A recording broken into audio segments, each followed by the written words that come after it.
By the time a man reaches 50 years of age, he has a 75% chance of having an enlarged prostate and a 33% chance of having prostate cancer. As he continues to age, these numbers continue to worsen.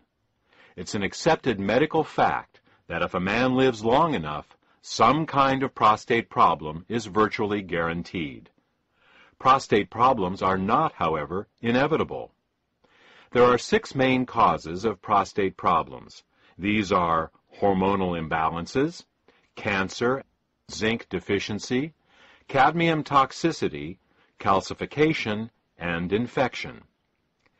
In this audio presentation, we will discuss each of these 6 problems in detail, and then for each problem, tell you which natural ingredients are most effective at addressing each particular problem. Should you want a product with all of the ingredients for each of the problems we are about to discuss, they are available in the Sitosterol product. Now, let's begin with hormonal imbalances and cancer, as these 2 problems are intimately related. Up until his early 30s, a man produces more testosterone than estrogen. Yes, you heard right. Men produce estrogen. This is natural and is nothing to worry about. Men produce estrogen and women produce testosterone. The difference is that men make more testosterone than estrogen and women make more estrogen than testosterone. It is this predominance of one hormone over the other that is responsible not just for the differences between male and female bodies, but also the differences between male and female personalities. Unfortunately, as a man ages, he makes less and less testosterone and more estrogen until by age 34, a man makes more estrogen than testosterone. I call this a hormonal inversion. This process accelerates with age, so that by the time a man is 60, he makes twice as much estrogen as testosterone, and by age 90, 12 times as much. While somewhere in a man's 50s, this change is officially labeled as andropause, which is the male version of menopause, you can see that the process actually starts in a man's mid-30s. A hormonal inversion can show up in many ways. In the sports world, a man's performance begins to suffer. This is why you don't see many professional athletes at the top of their game past age 40. Muscle size and tone decreases, and fat begins to accumulate. This gives a man a softer, more feminine appearance. In the business world, a man may begin to lose his competitive edge. In relationships, he becomes more passive. In general, as the hormonal inversion begins to take hold, a man becomes more sensitive and less aggressive, more feminine. Regardless of how you feel about the effect of female hormones on your personality, the male body doesn't like it at all. In particular, this hormonal inversion wreaks havoc on a man's prostate. Hormonal inversion, or the dominance of estrogen over testosterone in man, is due to 3 actions. First, as a man ages, he makes less testosterone. This is understandable, as all hormones decrease in their production with age. Second, some of his testosterone begins turning into dihydrotestosterone, or DHT for short.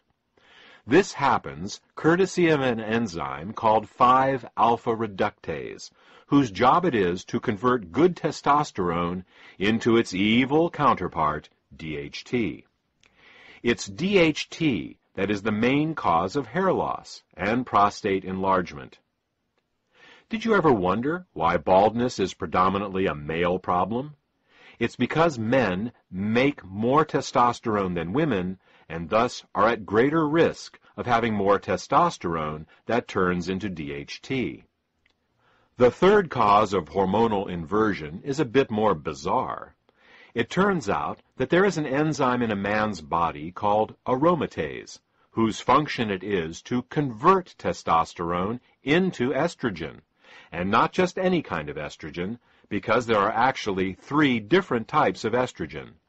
This aromatase enzyme turns testosterone into the most powerful of the 3 forms of estrogen, namely estradiol.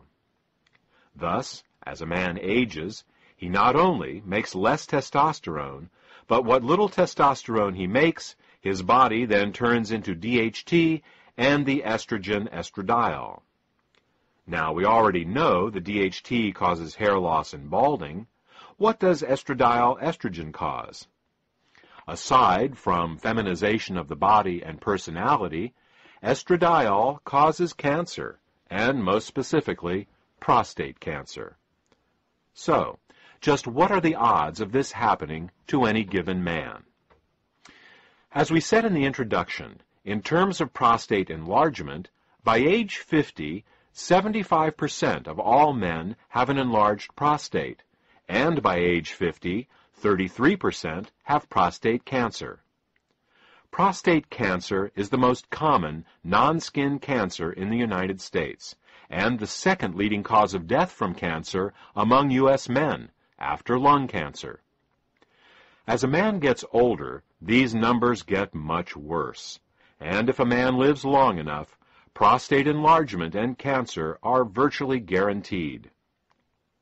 Medical treatments for an enlarged prostate and prostate cancer often leave men in diapers, unable ever to have sex again.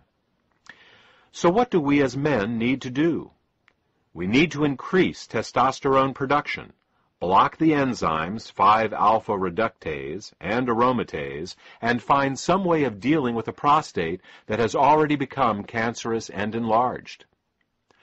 Alternative medicine has identified many natural ingredients that can help us do this, but the best of all of them are beta-sitosterol and ellagic acid. Beta-sitosterol suppresses both 5-alpha reductase and aromatase, so that takes care of DHT and estrogen. In terms of prostate cancer, animals treated with beta-sitosterol had 43% smaller tumors and had 1/2 the rate of metastases over untreated animals. Ellagic acid works by causing cancer cells to actually self-destruct. The technical term for this is apoptosis. Whenever a cell becomes cancerous, our DNA instructs it to self-destruct. This is one of the most powerful safeguards we have in preventing cancer. Unfortunately, some cancer cells manage to block this signal. These are the cells that go on to grow and form tumors. What ellagic acid does is to reinstate the self-destruct signal in these cancer cells.